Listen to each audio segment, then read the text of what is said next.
Hello, hello.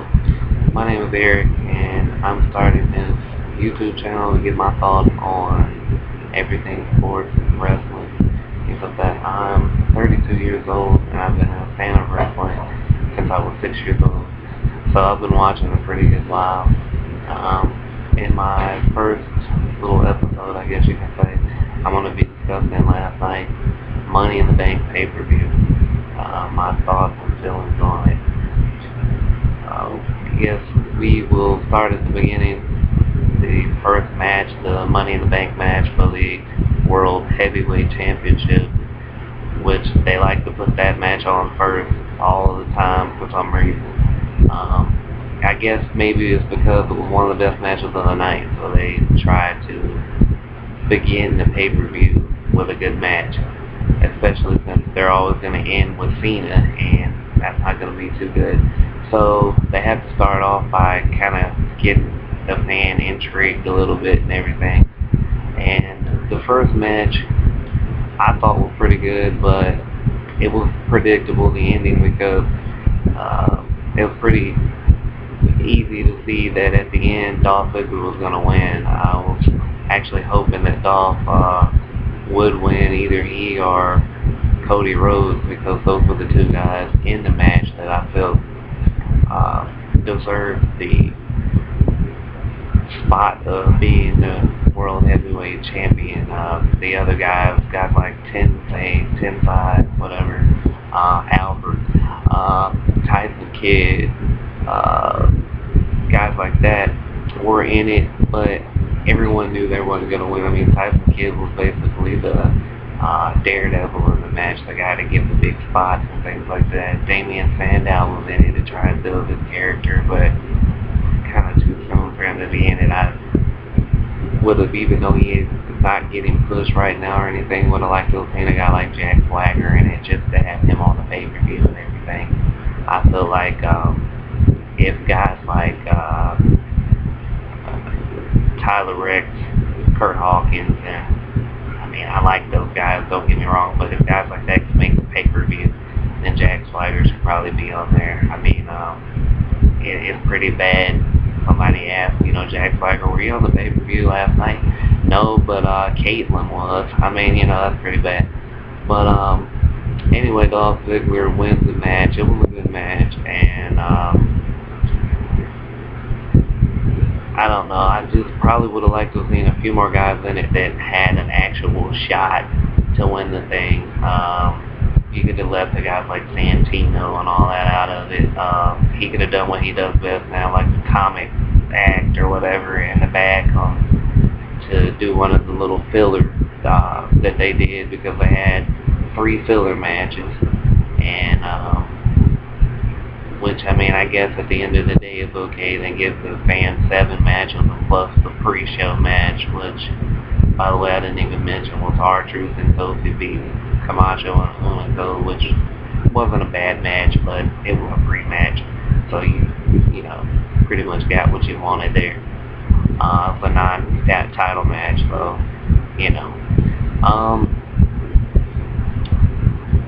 But let's see, the second match was the World Heavyweight title match between Sheamus and Alberto Del Rio, which was a pretty good match back and forth. It lasted a good length. I like Sheamus, and that's really the only reason why I watched the match, because I know there are people who like Alberto Del Rio. There's Alberto Del Rio fans, because every wrestler has at least one fan, which is kind of, crazy. Even the worst wrestlers have fans, but some have a lot of fans, mostly little kids. But so Alberto Del Rio has his fans and everything, and if any of them are watching this, they're going to get mad when I say this, but I only watched that match for Sheamus, because I don't like Alberto Del Rio, for the simple fact that I just can't get behind Alberto Del Rio. His style, he's not a bad wrestler. His style is just not something that I like, and I'm very glad to see that he did not win the match last night, because if he was never the World heavyweight champion nor the WWE champion ever again, my feelings will not be hurt at all. But Sheamus wins. He keeps the belt going, which I thought that Alberto probably would win because the reports on the wrestling sites and stuff were saying that WWE wants to push a Mexican wrestler because to get the ratings and things, because Rey Mysterio's been, off and on with the injuries, and Sin Cara hasn't panned out the way they thought he would, so Del Rio's going to be the guy to get the push or whatever. So I'm glad that did not start last night. Thought for a second there Dolph was going to come out, cash in the Money in the Bank, but I guess they're going to do the whole little Daniel Bryan, Jack Swagger thing where he teases 2 or 3 times to cash it in, and then he'll cash it in. Of course, Dolph, being a bad guy, is going to cash in when Sheamus is hurt, vulnerable, whatever, and Dolph more than likely going to become the World Heavyweight Champion. I don't really see them making him the first guy that cashes in and doesn't win, even though if they did, then he if they did, it wouldn't really shock me because he has talent, and a lot of times they seem to take those kind of guys and not do much with them. You never can tell. Thought for a minute there they were going to make him lose when Sheamus hit that pro kick on him, but of course the referee did not ring the bell, so the match didn't start, which was good for old Dolph because he would have lost that one. Trying to remember the order of the match. I believe the third one was the tag team match that, I'm sorry, had no significance on the pay-per-view. I mean, I understand it was a filler match. You had to get matches onto the card because the 4-match pay-per-view wouldn't have been very good to charge someone $55, $60 to watch 4 matches, which I get. But Primo and Epico versus Titus O'Neil, Darren Young is like a SmackDown type match, or maybe even a Superstar type match onto a pay-per-view. I'm sure a lot of people weren't really happy with that one. The match was okay. I think the best part of the match was the commentary outside by R-Truth and Kofi Kingston, which is really sad that you say. The highlight of the match is when somebody's commentating outside or whatever, but that to me was a highlight with R-Truth, Kofi Kingston and everything. Probably the best line, the best highlight of that match was when Rosa Mendez starts to dance and Booker T says, "Somebody give me a towel." That, you could take that suggestively in many ways, depending on how your mind works. But that's about the only thing that Booker said last night, or Booker said in pay-per-view, that I actually like, because I love Booker T as a wrestler, but as a commentator, he has a lot of work to do before he can become good. But yeah, that match was good. The ending was funny with Primo and Epico getting the shocking or surprise victory, if you want to call it that. And Titus O'Neil, Darren Young standing off with R-Truth and Kofi to maybe perhaps set up a future tag title match, since they are the #1 contenders, but they won at the last pay-per-view, and it's been a month and they haven't got their tag title match yet, which kind of proves how great the tag team division is in the WWE and how much it's valued by Vince McMahon and the writers.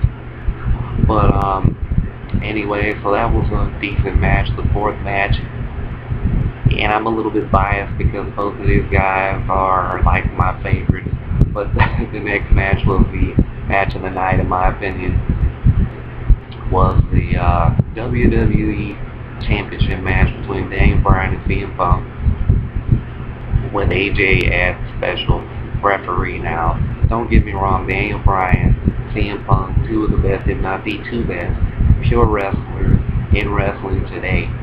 But I think, just my personal opinion, that having AJ in the match as a special referee made the match even better, because AJ is one of those females, one of the few females I think that actually have talent and have a place in the WWE even division.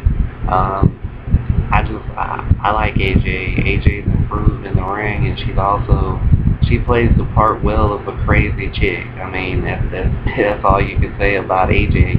She does it very well, and she's one of the few people that can take someone else's catchphrase and get over with it better than the person who originated it, which is pretty good. But yeah, she goes out early in the match. Punk gets knocked into her. She falls off the apron. She comes back, of course. But in between her leaving, coming back, and all of that, what happened was what always happens when CM Punk wrestled Daniel Bryan, and that is a good, solid wrestling match, which a lot of the young kids don't know what a good, solid wrestling match is and don't really care. As long as they can wear multicolored t-shirts with wristbands and things like that and do this, that's all they really care about. But to me, as I said before, being someone who has watched wrestling for 26 years, actually appreciates the wrestling aspect of the business, of the sport. And yes, I do still call it a sport, even though they want to say it's sports entertainment. It is entertaining, but to me, it is a sport because, yes, it's scripted and things like that, but it's not fake as far as the action that is put into it, the athleticism and things like that. So, but Daniel Bryan, CM Punk, to me, two of the best to put on a wrestling match, and they did once again put on a good match. The ending, I liked the whole getting the kendo sticks, the chairs, and things like that involved. I like it when AJ came back. She pretty much dictated the violence. She pulls the chair out. She flips it in the ring. They fight over it. They both use it. The table comes into play. Punk puts Daniel Bryan through the table with the suplex and gets the victory there. But I mean, like I said, I like the match, but I actually, being a guy who likes wrestling, the pure wrestling guys like CM Punk and Daniel Bryan could have actually sat through at least 5 or 10 more minutes of that match, because I feel like them wrestling 5 or 10 more minutes would have been better than seeing one or perhaps two of the filler matches that were put on. I could have done without the two matches after it.